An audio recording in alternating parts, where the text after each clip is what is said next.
there's so many projects all over the floor around me. I don't like it when they're all in one place, because then I know how much stuff I should be working on. I can tuck it into corners.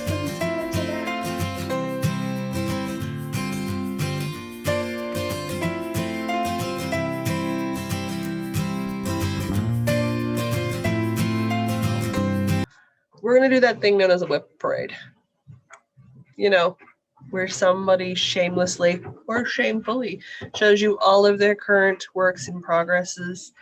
I'm also going to include my ones that we might technically call a UFO or an unfinished object that is truly gone to the wayside. But for me, mostly they're whips. They're projects that I do work on or want to work on and are within easily grasp range. So they're not, in a tote box in the bottom of a stairwell, and they're not hidden in a closet. They're project bags. They live in the spaces. I just might not necessarily pick them up all the time. They're going to be big, they're going to be little, they're going to be everything in between, and they're going to include the ones that I talk about on the podcast most recently, simply because those are also works in progress. So let's go through and let's see how much stuff I actually have on my needles. All right, let's just start with the easy ones because they're fast. They're my current things I'm working on. I'm going to be reaching around like a lot, guys. It's just how that's going to work.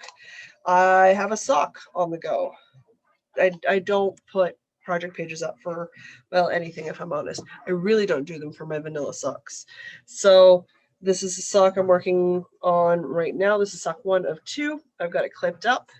It's nothing fancy. It's a comfort sock and woolen yarn from Germany. I bought it at my local knitting store here in the ye old Winnipegs. And it's just a simple vanilla grayscale sock. So the colorway runs into the grayscale. Nothing fancy. I do toe up. There's not really much to say about that. There won't be a lot of in-depth about a lot of these projects, mostly because when I pull them up and I talk about them on the podcast, that's a whole other thing. So that's the first one. Number 2, another quick easy mention, because I've got it literally on the, we recorded today. So like I have all of the stuff I worked on this week literally out on the coffee table, computer desk, because I record at my computer. All right, second working project is hopefully going to be done soon-ish. I always hope they're going to be done sooner than they're going to be. It's my half moon tea. So this one I'm doing on a 4mm needle at fingering, because I got gauge. And this is technically a crop top pullover that I am turning into a full body sweater. I'm making mine out of some Stunning Zen Yarn Gardens yarn and some knit picks and some Noble Ruby. It has a project bag. Socks rarely have a project bag unless they're going to be leaving the house, guys. For the record, we're at project 2, and this is our first project bag. I love Halloween. It's my favorite season. I need a giant Halloween mug. Dang, I was so right. All right, project number 3.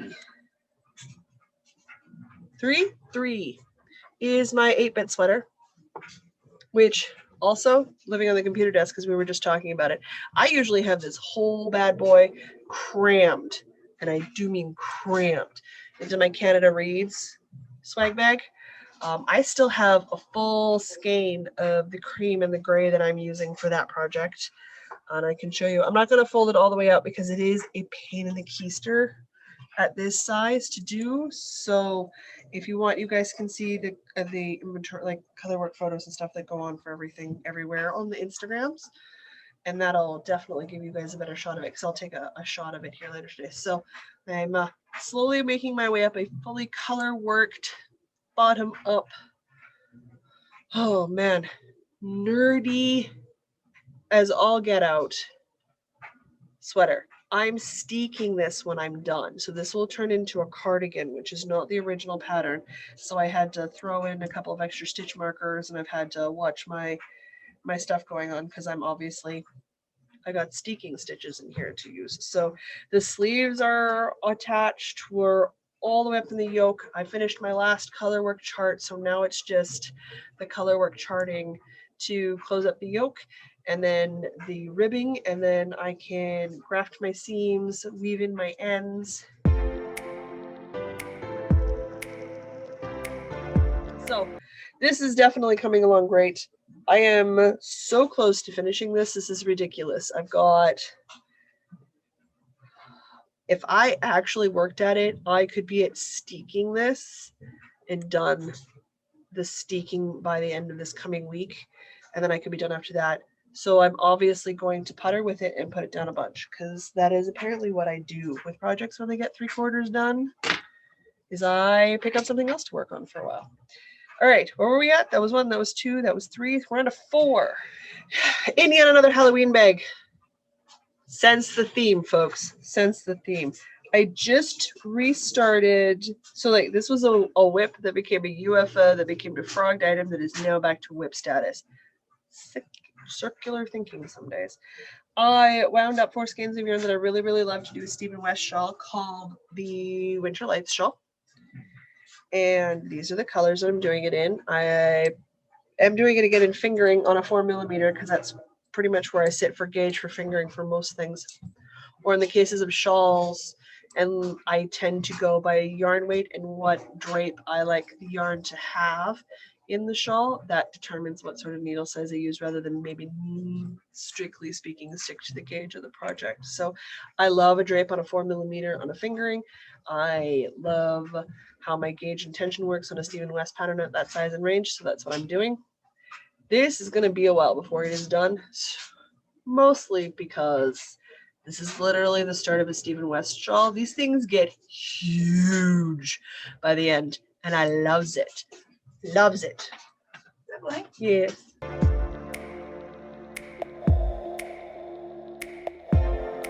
I was talking about something before my sister interrupted me.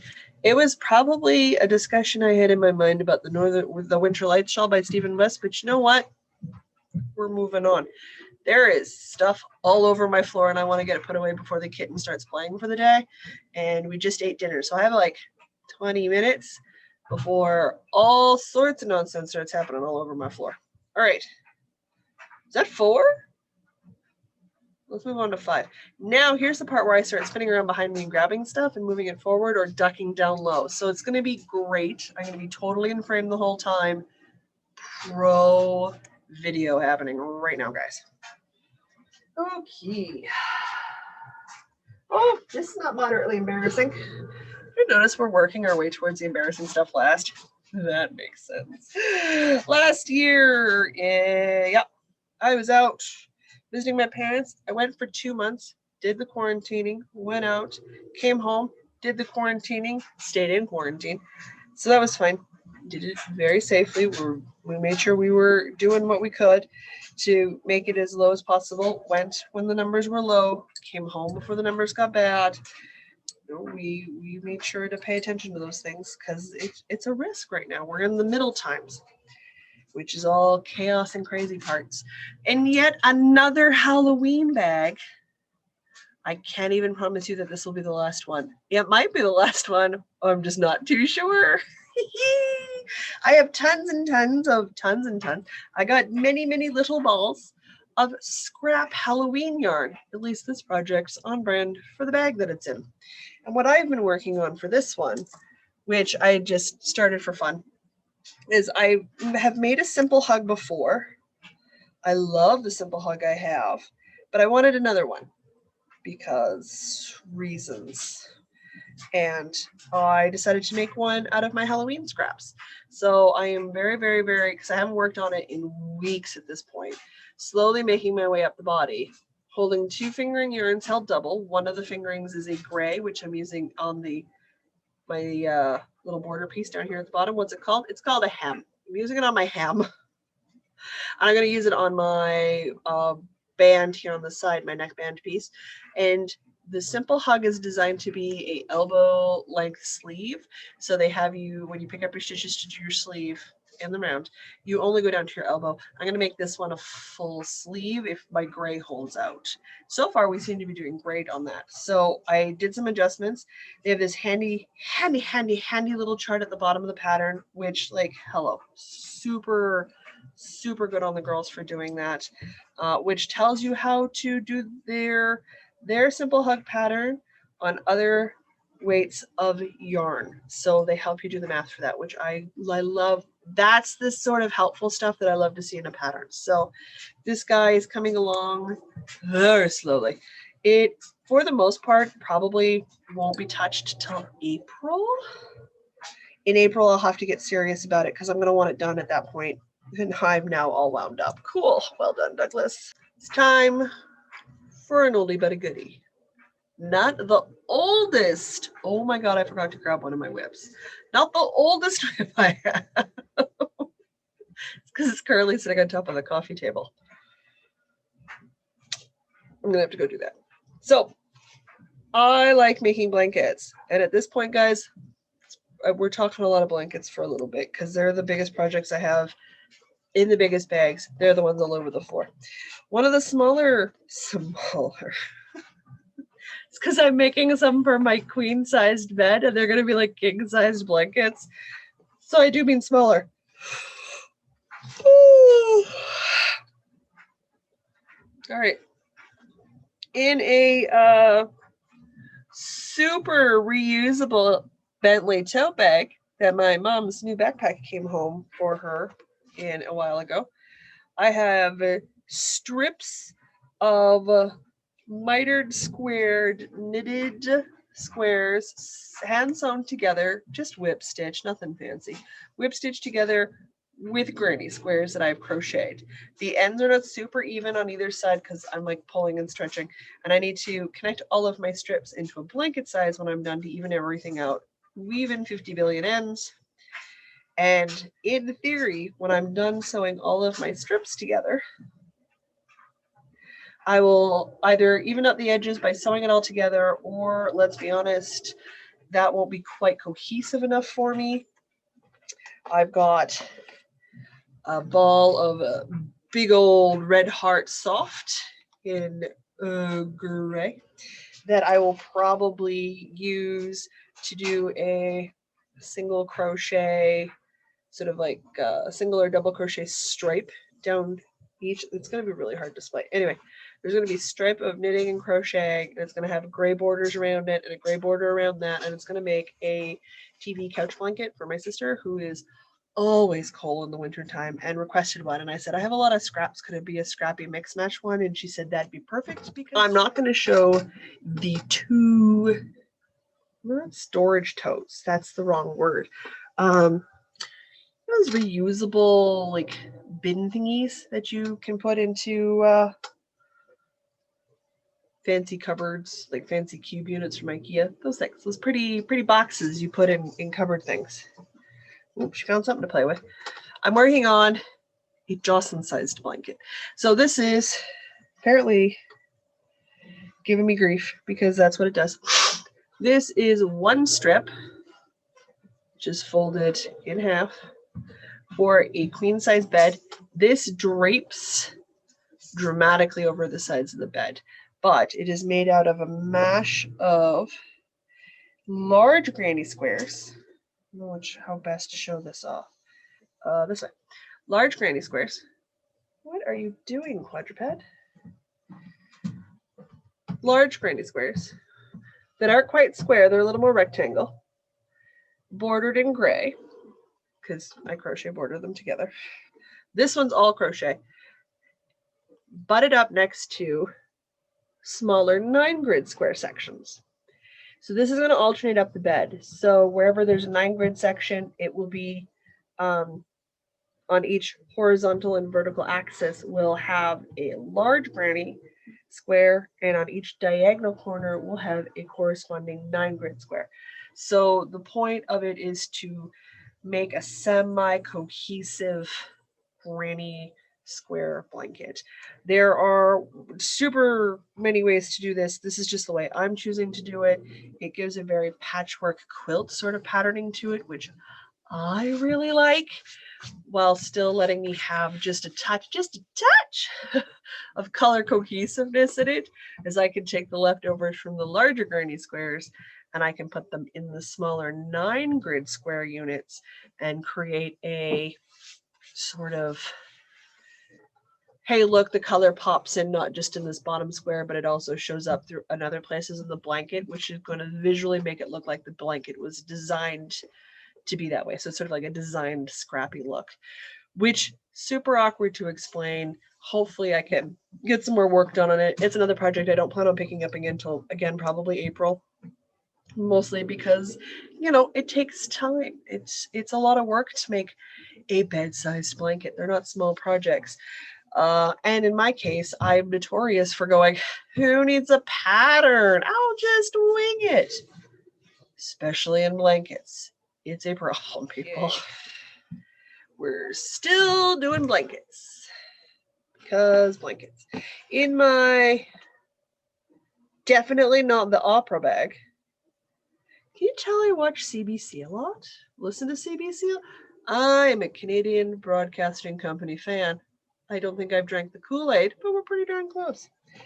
I have a old whip. Old. I have crammed in here a whole bunch of partially completed and yet to crochet together yarn. For the record, my very favorite blanket crochet yarn is Bernat Premium. It is my favorite yarn to crochet in, especially for blanket projects.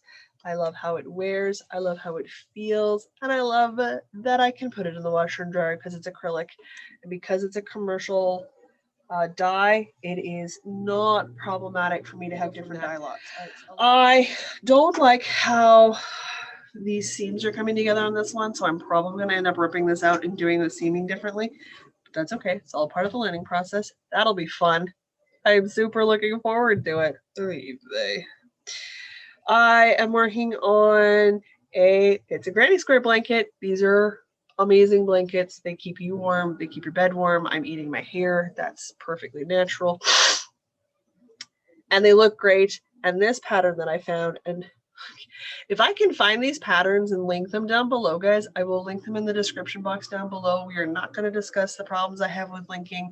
So everyone who says just copy and paste, cool. If that would work for me, I would absolutely do that. I might have to copy and paste into an entirely other document and import that document in.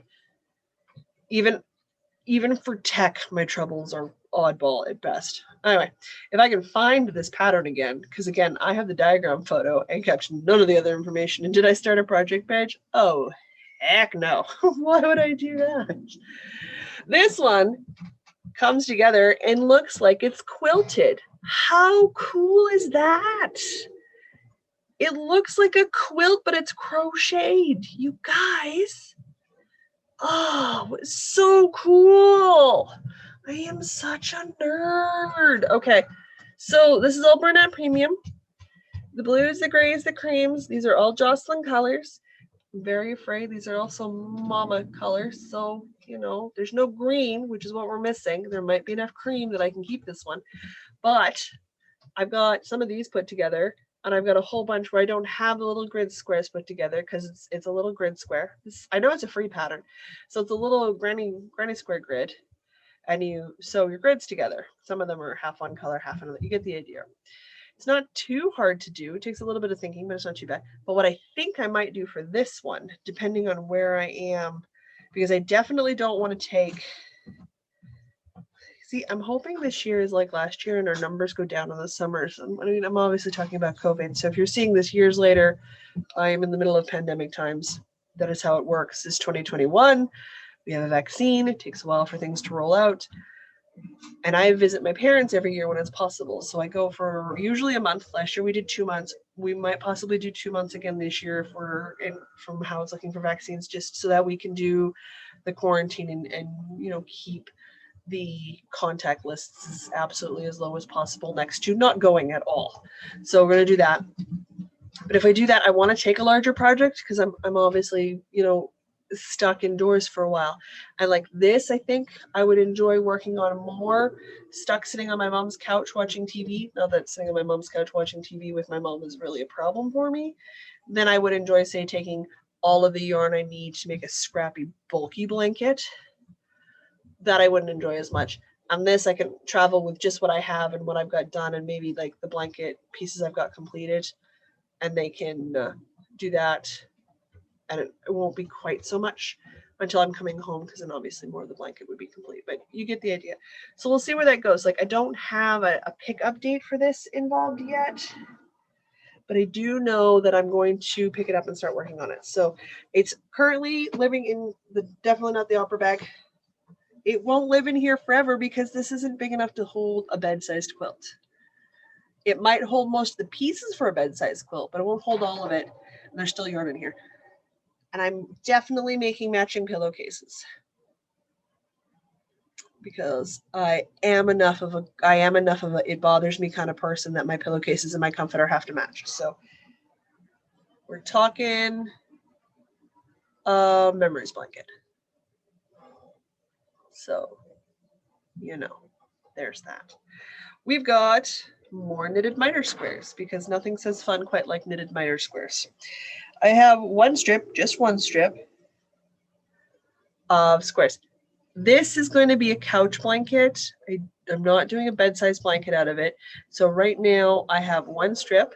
It's still a long strip that goes and drapes comfortably over me widthwise and my daddy widthwise. And this is important because I may be 5'10", but my dad is 6'2", and he is like the shorter end of male family members. And I want this couch blanket to work for them if they're visiting and they want to take a nap on the couch. So it needs to be the right width. And now I need to make 50 million strips worth to make it the right height. So it's going to end up being pretty much a single-size bed blanket by the time it's done, if we're honest about it. Oh my god. We're so tall. Okay. We've reached the top shelf. And I've completely lost count of where we're at. Cool. All right. These 3 bags live behind me. On this pretty thingy right here. It's not pretty, but I use it.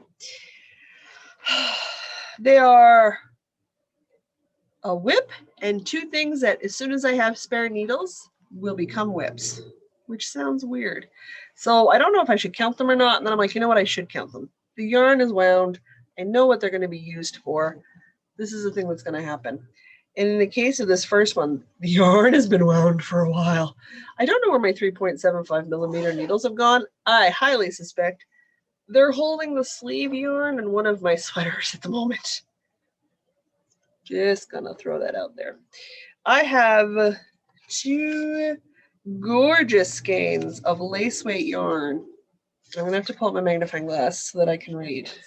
This is some stuff from Ice's Fiber Arts, and I still have the ball band. I went to Knit City once, and I bought these guys while I was there. One of them is called Lavender. I'm gonna forgive it the title of the name, even though I hate the plant, because the color's freaking gorgeous. Love the colors. Plant tries to kill me every year. It's a breathing issue. I'm not a fan. It's fine if you like lavender. The smell of it literally causes my airways to seize up. It's not, I can't do it. Lavender and what's that other really awful one? There's another one that blooms in the spring, tries to kill me every year. The colors are gorgeous. These are lace skeins, guys. Like this is lace weight yarn. I can't see fingering. Lace is absolutely a shot in the dark, but I don't care. I'm going to do it anyway. And this stuff, when I saw it in Knit City 3 years ago now, screamed at me to become the Winter on My Mind shawl. And I still desperately want the Winter on My Mind shawl. What I have decided is this year, during the summer, I'm not going to say I'm going to put it on. I'm not going to say it is getting casted on. It is a very beautiful, elegantly designed, clean lined lace weight shawl. And I want it in my life, and I'm tired of not having shawls at a weight that I can wear in the summer. So we're doing it. It's happening. It's going to be massive. I don't care. I want it, and I want it badly. So I pulled the cakes out of where they were stored, because this has never wanted to be anything else. I've never been like, oh, I could use it for... No, it's to be the Winter on My Mind shawl. That is what it's going to become. So I've put it in the project bag. All I need left to do now is locate the needles I need. The other weird one that I'm not sure technically qualifies as a whip, but technically is a whip, is because I The only reason I didn't cast it on is because I wanted to see if I could finish a pair of socks in the month of March, and I had not casted on a pair of socks by the 8th of March. So I went with a pair of vanilla socks instead of patterned socks, but I have split the yarn in the mini I got from February's Fiber Sock Club from Fireweed Fiber Co. And this February colorway is freaking gorgeous. I'm sure I got the ball band somewhere. I'm sure it's not in here, but I split the 100 gram scan. I split the 100 gram skein into 250 gram balls, and then I took the mini, weighed it out, and it's like 20 grams. And I split that into two 10 gram skeins. So now that we're split right down the middle, I only have two pairs of 2.25 millimeter needles, but these are going to be my April socks. The last project on the top shelf is actually a whip. It's a thing I've actually been working on. I love the look of fingerless mittens, but I rarely make them because I would want to make them at a fingering weight for me so that they would be useful for me. I have bit the bullet and I finally started on an epically huge pair of fingerless mittens because, you know, why would I do anything the easy way? I only believe in trying stuff out in hard mode. So in my Dragon fiber bag, coffee, Diana bought this for me for my birthday a couple years ago. So nice of her. I have my Be Relentless fingerless mittens on the needles. Have I gotten very far? Oh, heck no. Heck no. Let's see if I can show this off. Which way? It's right side out. I know where I am in the pattern. Thank heavens. Otherwise, this would be a hot, colossal mess. All right. So I'm using, obviously we're fingering. I wanted a bit of a tighter weave, and I had to fiddle around with my numbers a little bit to get what I needed. But I definitely would like to get my mending pile somewhat dealt with, and my sort of finishing items pile somewhat dealt with. Noting that we're now in March, and I haven't finished any of my Make 9 for the year, but my bingo cards are filling up nicely. So, you know, there's that, I guess. What about your guys' whips? Do you have any sort of languishing projects that you still really like that you haven't finished on, or you have like some behemoths like I do, like full bed-sized blankets where you're like, it's gonna take forever. Cool. Maybe your whips are hats and socks, and like that's and mittens, and that's what you like to knit. Totally fair. I don't wear hats, so I don't make them very often because I don't wear them. It's just what it is. I know, weird. I live in minus 40 Celsius weather and I don't like hats. It's a whole thing. Just fine. But I'd love to hear what you guys are working on, or things that you've put down and walked away from, and you think to yourself, you know, I really should go get that and pick it up and work on it. Because yes, we should, even though, if we're honest, Skandir came out with the librarian sweater, and my word, do I ever want to just abandon all of this stuff and cast that on? I feel like Diana would yell at me. So I'm gonna make some dinner. Hopefully I'm gonna weave in some ends. I got some pattern writing to do tonight.